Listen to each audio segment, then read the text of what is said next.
You're listening to BQN. Assimilate the audio.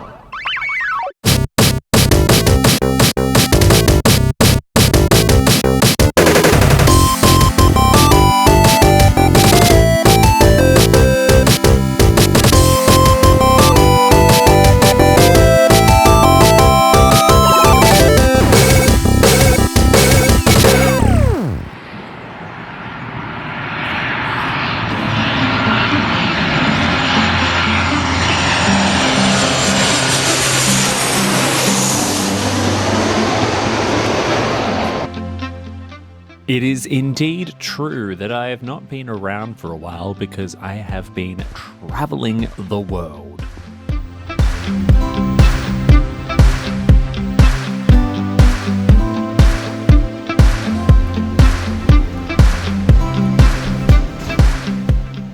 Whilst other travellers are busy endlessly scrolling through the in-flight entertainment to find something to keep themselves busy on the seemingly endless flights from Australia to Europe, I remain attached to my Nintendo Switch the whole time.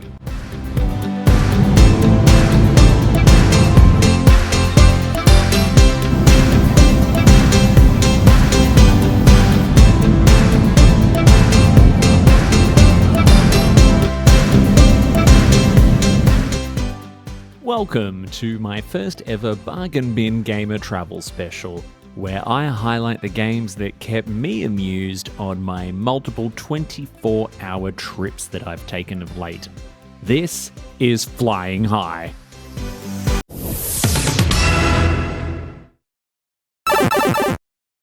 Let me start by addressing the business class-sized elephant in the room.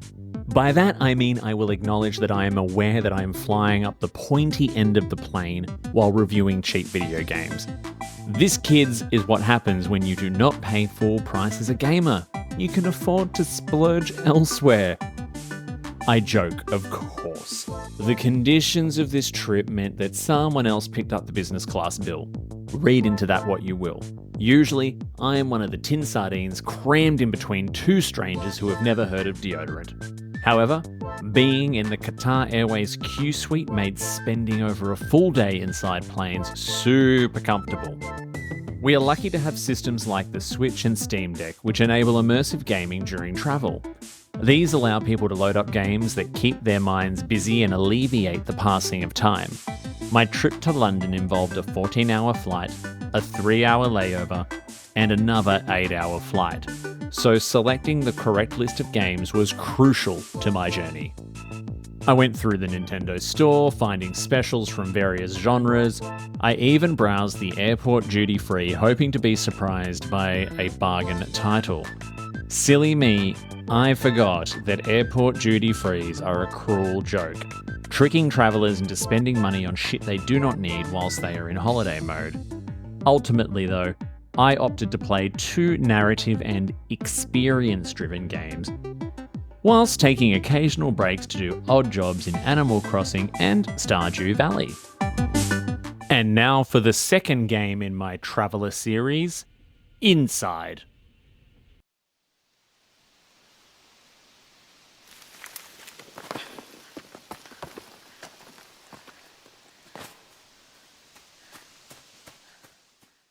Inside, a haunting narrative-driven game brimming with dystopian analogies, is a unique and unsettling gaming experience from the innovative minds at Playdead.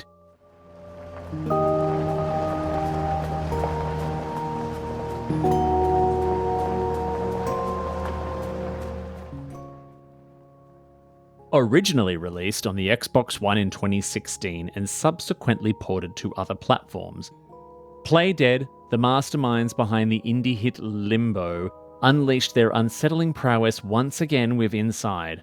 My brief encounter with Limbo, playing only the first 30 to 40 minutes, left a lasting impression. Both Limbo and Inside managed to create an immersive and unsettling world that made my skin crawl, just like my first visit to a gay sauna at 3 AM on a Sunday. This is a testament to Playdead's ability to craft a world that keeps players engaged and on the edge of their seats. Plenty of people online theorise that both Limbo and Inside are set in the same universe. My take is that I think the developers littered their second game with Easter eggs to remind everyone that they had another big hit 9 years prior. That might be an unpopular opinion, but hey, I currently have the mic on this one.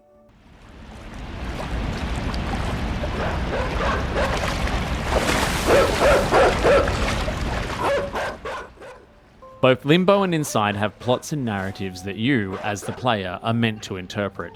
Inside, in particular, is a game that invites endless theories and interpretations about its plot. I will share my take on it later in this review, so please be warned of potential spoilers ahead.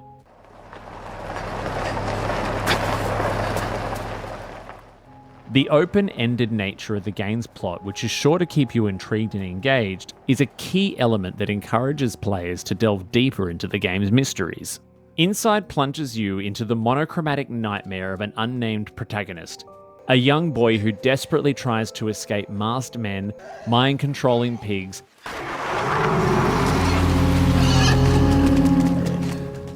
and murderous versions of The Little Mermaid.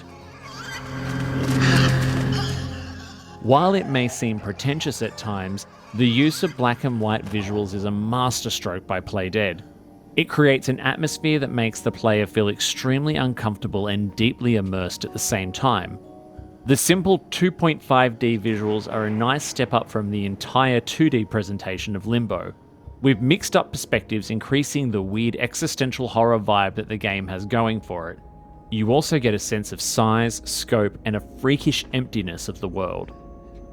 You are presented with different environmental puzzles that are not overly challenging, which is probably intentional to ensure you focus on the experience, in air quotes. On a few occasions, you do get a nice little endorphin rush of, "Oh, I am so clever," as the game dares you to think laterally to progress. Nothing you must solve is overly original.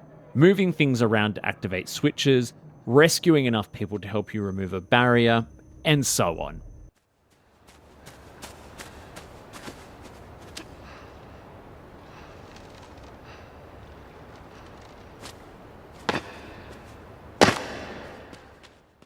What makes it stand out is the constant sense of dread that something is going to jump up your butthole and scare the shit out of you at any moment.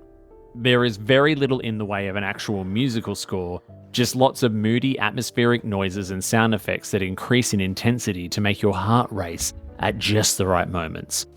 Thank God I was locked away in a private business class suite, as I regularly felt like I was having a panic attack in some of the frightening chase sequences. And now for the choose your own adventure story. The most popular theory I found online is that the orgy of human body parts known as the Huddle, found towards the end of the game, was secretly mind controlling the playable character all along. All in an elaborate plan to escape from a life of being stared at by a bunch of voyeuristic office employees. Look, that is quite plausible, but I have decided to develop my own theory. So please, indulge me as I share. Inside, for me, is an analogy to modern corporate life. It would seem, if the news is to be believed, that CEOs and other executives cannot stand the fact that workers have figured out that they no longer need to work in an office Monday to Friday 9 to 5 to be productive. We have an attempt to mind control people back into the office so they can be under an ever-watchful eye. At the beginning of the game, the near-empty outside world is simply the suburbs being devoid of life on a weekday once again. The crazed pigs are dogs that have escaped due to side gates being left open. The endless march of people walking uniformly into the factory is just workers mindlessly moving desks to attend their next Microsoft Teams meeting. And the mind control units are meant to represent micromanagement and being needlessly directed to create another meaningless fucking PowerPoint presentation. The random workers in overalls? Why, they are fire wardens, of course. And the long-haired creature chasing you underwater is just that annoying coworker who always corners you in the lunchroom to tell you another boring story about their ugly kid's soccer game on the weekend. Guess what, Janet? No one cares.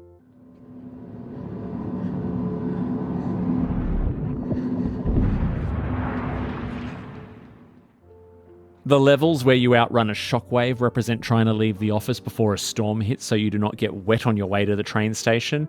And finally, the huddle represents everyone rushing out the door for Friday drinks. The implied sexual undertones of the huddle are analogous to a group of co-workers having sex that same night, waking up on a beach, and then the credits roll as everyone starts to fret about the inevitable call with HR on Monday. And there you have it.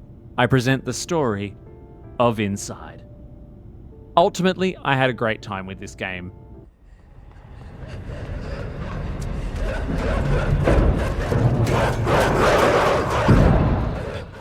It was another perfect game with its mood, pacing, and sound design to enjoy on a plane after a few drinks.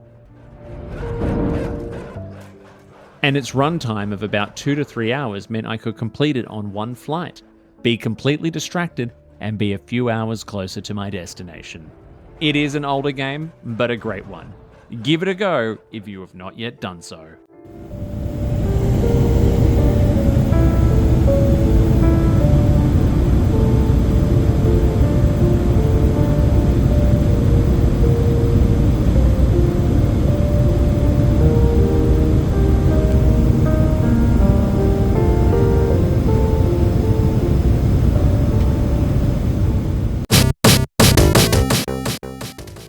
Inside is currently $19 on the Nintendo Store. It regularly goes on sale and is available on every platform. Put it on your wish list. It is indeed a not-so-hidden gem, because pretty much everyone has heard about it. If you enjoyed this video, please give it a big thumbs up and subscribe to this YouTube channel. Make sure as well that you follow the Bargain Bin Gamer over on Instagram and X. You can also find me streaming games live over on Twitch from time to time as well by searching for the Bargain Bin Gamer, Gaymer. Remember, the Bargain Bin Gamer is the YouTube show, Twitch channel, and podcast where I play the cheapest and shittest games out there so that you don't have to. It is part of a much larger network of podcasts called The BQN. You can support this and other BQN programs by signing up to be a patron over at patreon.com/BQN. If there are any Bargain Bin games out there you think I should be playing, please leave a comment below. Until next time, au revoir.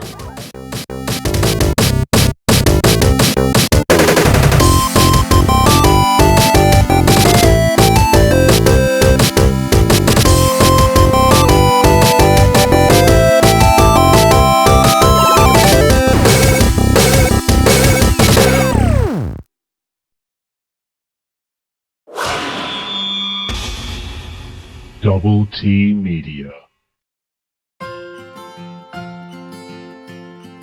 What shows are on BQN, you ask? Well, here's a rundown of some podcasts you might be interested in.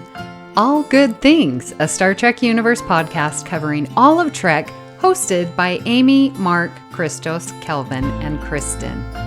Whether you've got Xbox or Nintendo, check out Bargain Bin Gamer, a YouTube show hosted by Davey, a self-proclaimed gamer who specializes in reviewing and showcasing affordable video games. 2 episodes enter the arena, 1 comes out victorious. Join hosts Joe and Kevin and a guest as they debate which should win the Bat'leth battle. Grab your popcorn as you listen to Cinema Z, a film discussion and review podcast showcasing films you probably missed but should definitely check out. Hosted by Mark and Matt. Don your apron for The Food Replicator, where Matthew eats and drinks his way through the Star Trek cocktail and 3 cookbooks. Beam Aboard Galaxy Class, a Star Trek Next Generation podcast covering all of TNG, hosted by Steven. In order to not repeat it, listen to History with the Zalogis, a snippet of historical events from around the world, hosted by Chrissy and Jason. For the newest Trek coverage, check out Infinite Diversity, hosted by Chrissy and Thad. Curl up with a good book and delve into beta canon with Peter, host of the online Trek Book Club on Twitter, and his new companion, Trek Book Club podcast. Test your Trek knowledge with Treksperts Quiz, a Star Trek quiz show hosted and written by Davey. Whether you're a member of Starfleet Federation or Planetary Union, go check out Union Federation, covering current Star Trek and the Orville, which we all know is really a Trek show, hosted by Kyle, Kevin, Amy, and Haley. Head over to YouTube and watch The View Screen live on Sundays, your Trek-inspired talk show hosted by Calvin and Amy, with Season 2 starting in September for a 10-week run. Spill the tea with Christos while he discusses current Trek news and events and explores the world of fandom via guest interviews, all with a LGBTQIA+ perspective on What's the Tea About. And for our Patreon members, we have The Hive Mind with monthly script readings, Let's Fly, a Discovery reaction show, It's Green, a cornucopia of topics, Amy's Math Moments, a quick look at math moments in Star Trek. We know you have a choice of podcasts to choose from, and we thank you for listening to BQN. Assimilate the audio.